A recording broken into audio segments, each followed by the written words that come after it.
Terima kasih, salam kenal ya semuanya. Bu, sebelumnya dipanggilnya Bu Diah, Bu Roro, Bu Esti. Bu Roro aja kali ya. Oh, Bu Roro. Iya. Gimana pun untuk 100 hari ke depan sebagai wamen? Tentu untuk 100 hari ke depan kita akan menjalankan apa yang merupakan kebijakan dari Pak Menteri Pak Budi Santoso, baik itu untuk perdagangan dalam negeri, luar negeri, dan bagaimana kita bisa meningkatkan UMKM, maaf.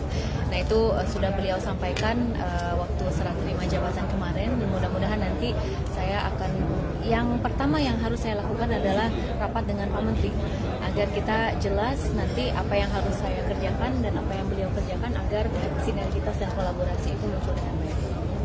Bu, Ibu kan sudah pengalaman di DPR waktu itu. Ya. Kalau dari Ibu melihat sendiri perdagangan Indonesia sekarang nih harusnya seperti apa sih?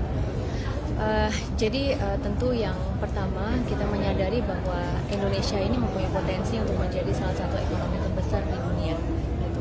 Dan ada berbagai macam sektor yang berkontribusi terhadap pertumbuhan ekonomi tersebut.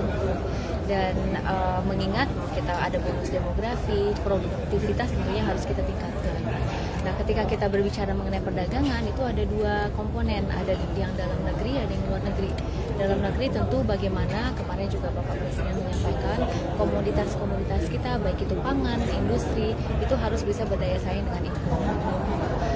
Lalu kemudian yang kedua berkaitan mengenai kerjasama luar negeri, Pak Jerry Samboga yang merupakan mantan Mendak juga telah menjalankan berbagai macam kerjasama bilateral melalui Comprehensive Economic Partnership Agreement atau CEPA yang sudah berjalan di beberapa negara dan juga yang masih pending di beberapa negara. Kebetulan saya juga kemarin sempat memimpin sebagai ketua bilateral antara Indonesia dan Peru. Salah satu yang kita bahas juga tentang CEPA.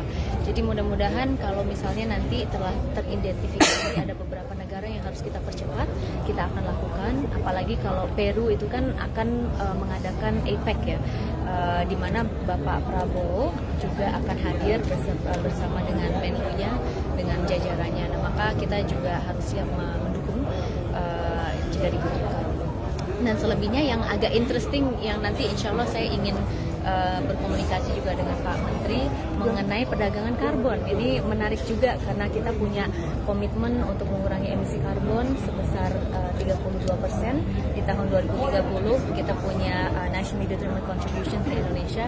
Nah, siapa tahu ini ini merupakan sesuatu hal yang patut untuk kita sinergikan ke depannya. Tapi tentu selebihnya saya akan koordinasi terlebih dahulu ya dengan Bapak Menteri. Semoga nanti akan lebih jelas lagi 100 hari ini terobosan apa sih yang ingin kita lakukan. Bu, negara apa aja itu Bu yang masih mantap perjanjian dagang? Salah satunya Peru sebetulnya. Jadi ini juga butuh kita sinergikan ke depannya. Kalau dengan Australia kan sudah ditandatangani, tapi masih defisit itu kira-kira nanti apa langkahnya? Nah, nanti kita salah satu hal yang ingin saya lakukan tentu meneruskan apa yang telah Pak Jerry lakukan, karena saya yakin pasti banyak ya yang sudah dikerjakan. Nanti kita akan identifikasi terlebih dahulu apakah ada negara-negara prioritas yang harus kita mungkin pelajari, akan lagi kerjasamanya. Kemudian kalaupun ada negara yang belum berjalan dengan baik, bagaimana tidak lepas dari sinergitas ya, tidak lepas dari mungkin nanti kita berkunjung ke sana atau mungkin sebaliknya kita bekerja sama dengan kedutaan juga ya untuk mempelajari lebih rinci lagi permasalahannya ada di mana. Kalau komoditasnya yang menjadi prioritas apa aja Bu? Kenapa? Komoditasnya tadi kan negara ya. Kalau komoditas yang akan diprioritaskan untuk saya untuk komoditas ya, ini kebijakan Bapak Menteri ya. Jadi nanti saya akan komunikasikan terlebih dahulu dengan Pak Menteri. Untuk lebih jelasnya akan saya komunikasikan segera setelah itu. Terkait perdagangan karbon apa kerjasama juga? Mungkin bukan hanya tentang perdagangan karbon, tapi secara keseluruhan Bapak Presiden kemarin menyampaikan bahwa yang terpenting adalah tidak munculnya ego sektoral. Maka kenapa diadakannya Hambalang Retreat, diadakannya nanti sesi di Magelang itu sebetulnya untuk menimbulkan esensi semangat kerjasama lintas kementerian. Karena kinerja Kementerian Perdagangan tidak lepas dari misalnya untuk karbon kan ada kaitannya dengan KLHK, kemudian SDM, lalu kemudian ada isu-isu lainnya yang pasti bersinggungan dengan kalau komunitas misalnya pertanian untuk pangan gitu ya, itu juga harus kolaborasi dengan Kementerian Pertanian. Ya mudah-mudahan kedepannya ada terobosan. Bu, Kemendak ini di bawah Kemenko Pangan nggak sih? Kenapa? Kemendak ini di bawah Kemenko Pangan apa gimana?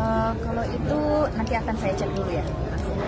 Bu, untuk menjaga kan perdagangan kita kan surplus 53 bulan berturut-turut nih Bu. Nah, dari Ibu sendiri gimana Apa, cara gimana?